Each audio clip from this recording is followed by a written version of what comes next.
स्वाध्याय का फल क्या बताया महर्षि पतंजलि ने? सौ संतोष तपस्वाध्याय ईश्वर प्रणिधान। स्वाध्याय का अर्थ होता है जप भी। स्वाध्याय माने स्वशाखा के वेद का अध्ययन, स्वाध्यायो देतव्यः। एक अर्थ होता है स्वाध्याय का अपनी शाखा के वेद का अध्ययन अधिकृत होने पर।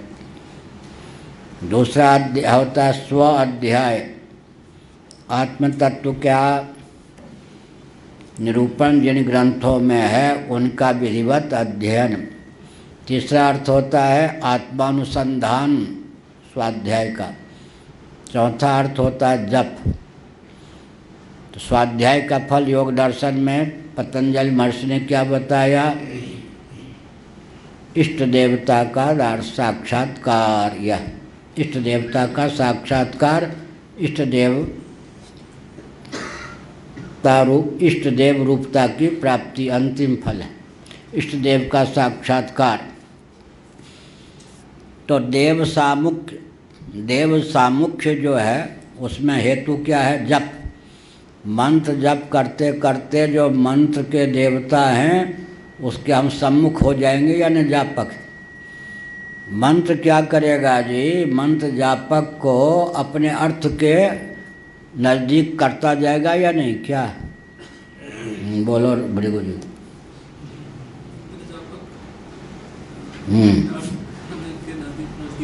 मंत्र कहाँ जाएगा? देवता तक पहुँचेगा। तो जापक के जप करने से तो मंत्र की सिद्धि होगी ना। क्या हुआ? तो मंत्र क्या करेगा? मंत्र जापक के द्वार से देवता तक पहुँचेगा या मंत्र सीधे देवता तक पहुँच जाएगा? तो मंत्र जो है वो जापक जो है उसमें ऐसी क्षमता भरता जाएगा कि ज्यों ज्यों जापक मंत्र का जप करेगा त्यों त्यों देव सानिध्य की उसे प्राप्ति होती जाएगी, दिव्यता का आधान उसमें होता जाएगा। हुआ या नहीं? जप का आश्रय कौन हुआ? करण। करण का प्रयोक्ता कौन हुआ? व्यापक। मंत्र जप किससे करेंगे? वाक और मन, मनोयुक्त वाक से या मनोभावापन्न वाक से। दो प्रकार का जप हो गया है नहीं क्या? चार प्रकार की वाणी होती है। परा, पश्यंती, मध्यमा, वैखरी। राम राम राम राम। अब इसमें क्या हुआ? मनोभावापन्न वाक या वाक भावापन्न मन।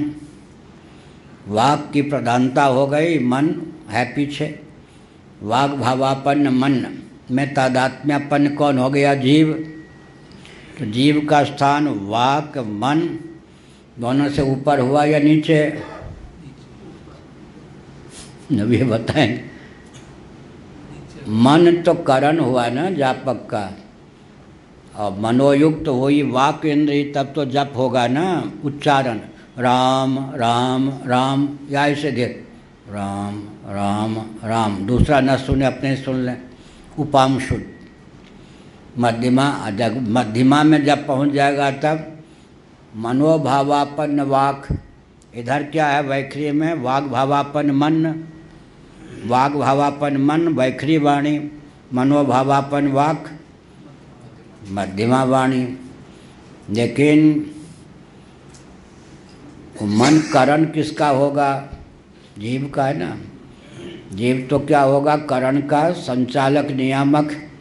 तो वाक इंद्रिय सहित मन का नियामक कौन हुआ? जप में प्रवृत्त करने वाला कौन हुआ? जीव। जापक हुआ या नहीं? तो जप क्या करता है? जापक को अपने आश्रयभूत जो जापक है, तो जप का आश्रय पहले कौन हुआ? वाक इंद्रिय हुई। वाक के आश्रय कौन हुआ? मन हुआ। मन किसका हुआ? करण रूप हुआ। मन का प्रयोक्ता कौन हुआ? जीव। वही जापक हुआ। तो मन किसके आश्रित रहा? किसके द्वारा प्रयुक्त हुआ? जीव के द्वारा। तो जप क्या करता है? अपने जापक, अपने आश्रय को दिव्य करता हुआ जापक को दिव्य बना देता है। क्या? जब आश्रय में दिव्यता आएगी तो तत् उपहित चेतन जापक में दिव्यता आएगी या नहीं? जितने बार राम राम करेंगे उतने बार वाणी शुद्ध होती जाएगी या नहीं? और जितने बार अव्य तव्य गाली बकेंगे उतने बार वाणी दूषित होती जाएगी या नहीं? क्या? तो क्या हुआ? देखिए, अपने आश्रय को उपकारक हुआ या नहीं मंत्र जप? राम राम राम राम। बढ़िया। स्वामी अखंडानंद महाराज नारायण अपने ज्ञानचंद थे ना शिष्य, कोई वाक्य बोलते थे नारायण। अब प्रभुदत्त ब्रह्मचारी महाराज तो छोटे से नाम नहीं लगे, श्री कृष्ण गोविंद हरे मुरारे हे नाथ नारायण वासुदेवा। हर वाक्य में बोले श्री कृष्ण गोविंद हरे मुरारे हे नाथ नारायण वासुदेवा। हुआ है नहीं? ज्ञानी राम जी अपने थे ना, वो नारायण के, और दम पूर्वक नहीं, बहुत अच्छे। तो हमने क्या कहा? अपने आश्रय को भूषित किया या नहीं? किसने?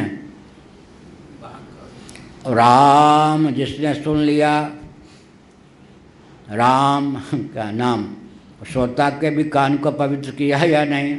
अपने आश्रय वाक् इंद्री को पवित्र किया या नहीं? और शुद्ध कर दिया। और वो उसके पीछे जो मन बैठा है उसको भी शुद्ध कर दिया या नहीं? अब जब वाक् इंद्री में शुद्धता आती गई और मन में शुद्धता आती गई तो जीव उस शुद्धता से लाभान्वित होता जाएगा या नहीं? उपाधि में ज्यों ज्यों दिव्यता आती जाएगी उपहित त्यों त्यों दिव्य होता जाएगा या नहीं?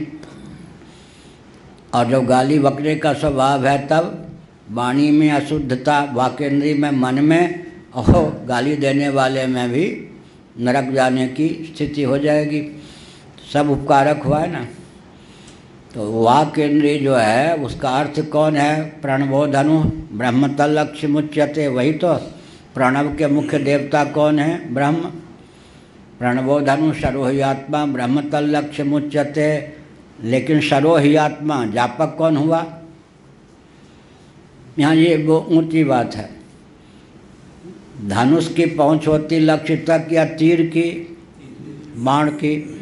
प्रणवो धनु में क्या अंतर हुआ? प्रणव तो हो गया, जप तो हो गया धनुष के स्थान पर। वो जप क्या हो करता है? बल और वेग भर देता है। किसमें? बाण में। वो बाण के स्थान पर कौन है? जापक। उसमें बल और वेग का आधान कर दिया। यहाँ तो धनुष यहीं रह जाता है, तीर जो है लक्ष्य तक पहुँच जाता है। बंदूक की नली से गोली को जब लेते हैं निशाने तक पहुँच, उसमें बल और वेग किसने गोली में भरा? बंदूक की नली।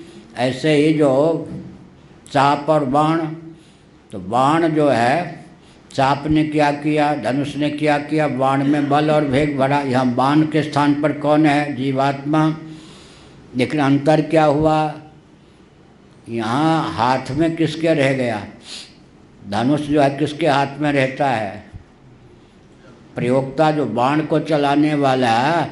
तो यहाँ पर बाण और वास्तव में क्या वो बाण ही पहुँच गया या धनुष भी पहुँचा? बाण बंदूक की गोली जो है वहाँ तो दूसरा लक्ष्य है ना। यहाँ पर क्या हुआ? जीव का जो तात्विक स्वरूप है वही लक्ष्य हो गया। तो जीव तो पहुँच गया वहाँ तक, और जिसने उसको पहुँचाया मंत्र। अरे मंत्र का पर्यवसान ज्ञान में होता है। मंत्र शब्द और ज्ञान का संवेद स्वरूप ही तो मंत्र होता है। क्या मंत्र क्या होगा? शब्द माने संकल्प क्या है? शब्द और ज्ञान का संवेद स्वरूप। विकल्प क्या है? शब्द और ज्ञान का मिला हुआ स्वरूप। निश्चय क्या है? शब्द और ज्ञान का मिला हुआ स्वरूप। स्मरण क्या है? शब्द और ज्ञान का मिला हुआ स्वरूप। और गर्व क्या है? माने पूरा अंतःकरण शब्द और ज्ञानात्मक है।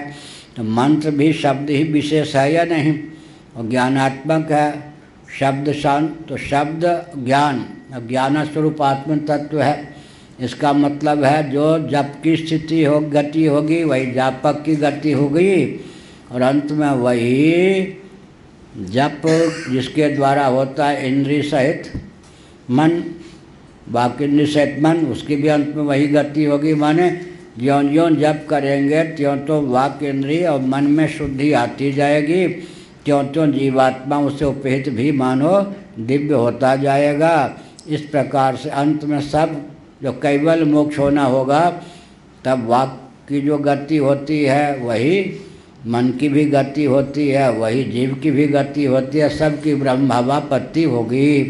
तो जब क्या करता अपने आश्रय को, और जब को उनका क्या करता जापक, जापक सहित अपने आश्रय को दिव्य बनाता जाता है। ज्यों ज्यों जप का आश्रय जो है कौन है? अंतःकरण, वाक इंद्रिय में माने सूक्ष्म शरीर। जप का आश्रय हो गया, ज्यों ज्यों उसमें दिव्यता आती जाती है त्यों त्यों जीव भी उपहित दिव्य होता जाता है। अंत में जीव का जो तात्विक देवता तक जीव की गति हो जाती है। अगर वो देवता ब्रह्म ही है तो ब्रह्म तक प्रणवो धनु